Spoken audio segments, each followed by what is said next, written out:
Hello there, fellow pirates. Welcome back to Den Kushi. Today we have a mind-blowing theory that will take you on an incredible journey through the history of the One Piece world and the fascinating Pangea theory. Before we dive into the theory though, make sure you drop a like and hit the subscribe button so you don't miss out on our upcoming theories. Alright, let's get started. Have you ever wondered how the formation of the One Piece world could parallel the real world Pangea theory? Well, let's get into this one and start connecting some of the dots.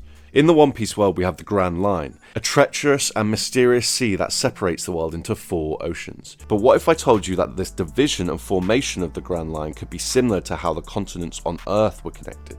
According to the real-world Pangea theory, millions of years ago, all the continents on Earth were connected as one giant landmass called Pangea. Over time, due to tectonic plate movements, they drifted apart, forming the continents we know today. Now, let's apply this concept to the One Piece world. So, the real-life Pangea depicted a D shape that spread across half the world with bodies of water within. In One Piece, it's possible the world was originally mostly sea, with one D-shaped long ring of land that made up a supercontinent, similar to this. On Long Ring Long Land, the tides change periodically, lowering sea levels and creating land bridges. This allowed people to cross to the other side of the continent every set amount of years. This could be reminiscent of events taking place centuries ago with the One Piece Pangea type setting. Each side of the One Piece Pangea was likely ruled over by 2 dominant clans, with the east being controlled by the Monkey Clan and the west belonging to the Dragon Clan. This lends significance to Dragon's name, Monkey D. Dragon. Other clans existed, such as the Serpent and Bird clans, but the most prominent were likely the Monkey and Dragon, who went on to build kingdoms.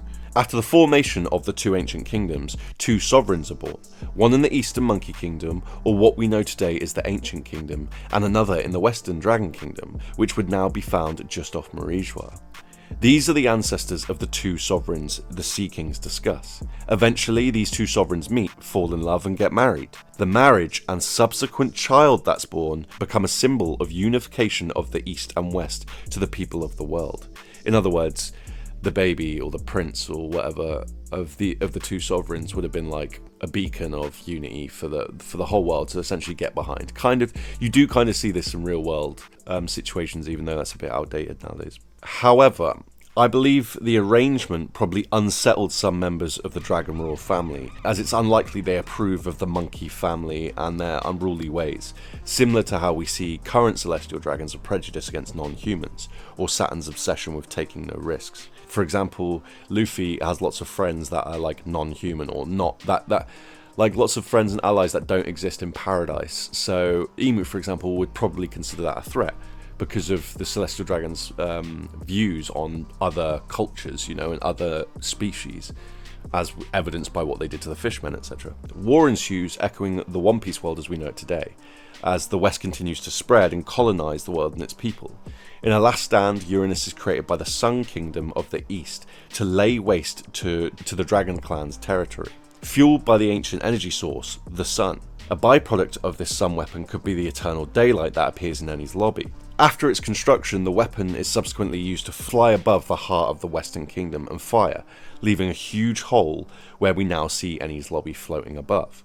And for those who don't know, Enies lobby and this hole is quite close to Marijua. The force of the strike splits up the supercontinent, causing global earthquakes, mass flooding, and a restructuring of landmasses. Furthermore, it leads to a mixture of minerals and substances, such as magma, to explode into the air, forming the Sky Islands, and on a smaller scale, the small floating islands we see at Enies lobby currently. In Skypiea, it is mentioned about these islands being formed by pyrobloin, and pyrobloin's also been tied to volcanic eruptions in the One Piece world, so that's where we get these ties. The magnetic field of the world is totally changed by the shift of the broken up land masses and the ejection of magnetic materials such as pyrobloin around the globe. The land masses themselves we know contain magnetic materials because of the log poses, so that's what makes that plausible. The islands above Enies lobby are gradually attracted to float over the centre of the hole due to these newly formed magnetic fields. This is what causes the magnetic fields to appear on the Grand Line, which travel one direction in a continuous loop around the planet, similar to Earth. The closer to the Ancient Kingdom, the more magnetic material present, which is why the start of the Grand Line requires 1 lug close, but later on in the New World, 3 are required to navigate. Because as you get closer to Lodestar, all of these different magnetic things, materials that you've been tracking with the poses, they are all their materials will be found at Lodestar, which creates a real strange magnetic field, or like one that's hard to like distinguish when you're trying to navigate there.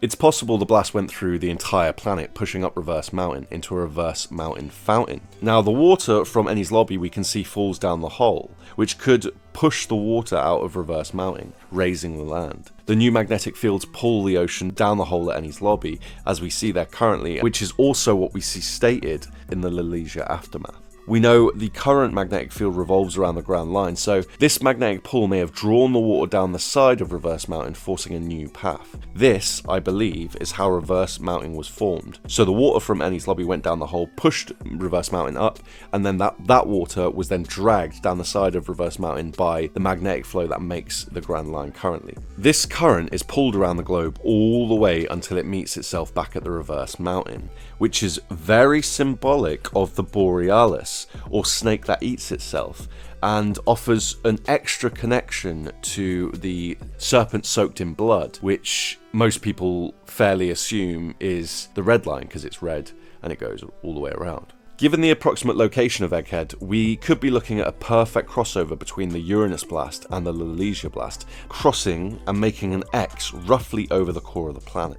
Theories that involve a shift in poles are popular at the moment, and I wouldn't argue against the idea. The strike from Uranus may have been responsible for this shift.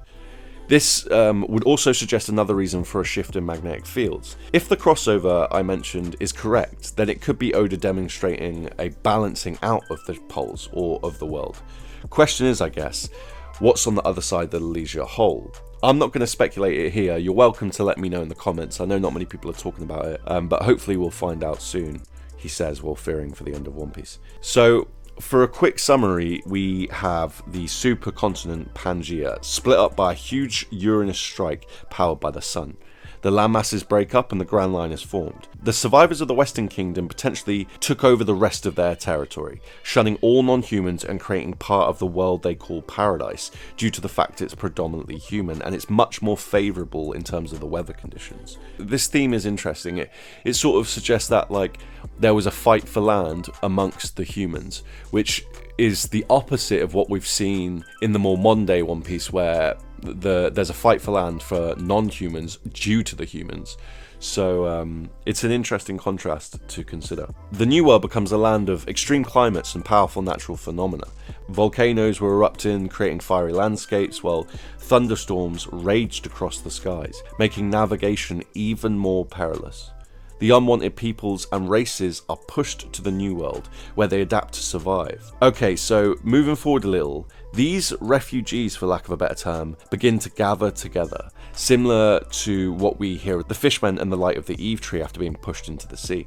The challenge and the mystery of the New World, I think, also invited explorers and pirates to come and set sail and find treasure and discover mysteries. These newfound alliances may have led to rebellions. I believe this is when Emu began to start fearing for the return of the Sun Kingdom. Subsequently, the government builds their own superweapon, but instead of using the power of the sun, it uses the power of the moon. This is the creation of Pluton. Pluton can currently be found in Wano, a place that's littered in moon symbolism, from the actual symbols we see, to the name of almost every Wano clan, which is evidence Oda intended this.